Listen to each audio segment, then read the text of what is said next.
देखने सुनने और चाहने वालों को इम्तियाज़ गुलियानवी की तरफ से अस्सलाम वालेकुम।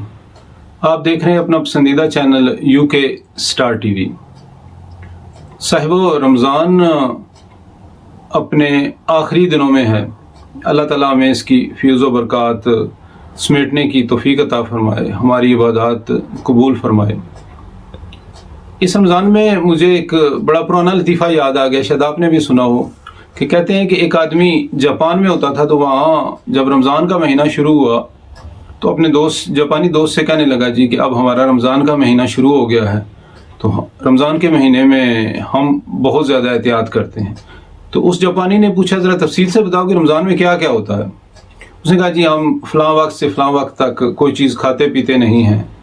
उसने कहा यार ये तो बड़ी अच्छी बात है, इसके अलावा क्या करते हैं। वो मुसलमान कहने लगा जी कि रमज़ान के महीने में हम झूठ नहीं बोलते, हम लड़ाई झगड़ा नहीं करते, हम किसी को धोखा नहीं देते, हम फ्रॉड नहीं करते, हम मिलावट नहीं करते। इस तरह की उसने काफ़ी सारी चीज़ें गिनवाई। तो वो जापानी हैरत से कहने लगा यार कि आप लोग अच्छे हो, आपको ये काम सिर्फ एक महीना करने पड़ते हैं, जबकि हमारे मुल्क में तो हमें सारा साल ये सारे काम करने पड़ते हैं। तो ये लतीफ़ा सुनाने का मकसद ये था कि रमज़ान गो के अपने इख्तिताम की तरफ जा रहा है।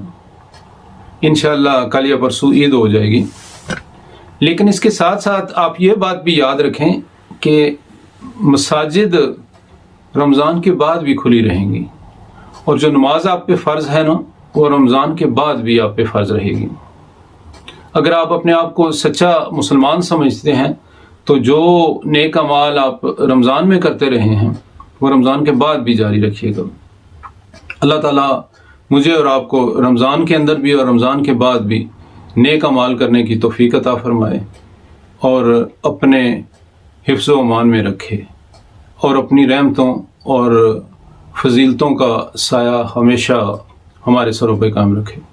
अपना बहुत ज़्यादा ख्याल रखिएगा। इंशाअल्लाह किसी और वीडियो में आपसे मुलाकात होगी।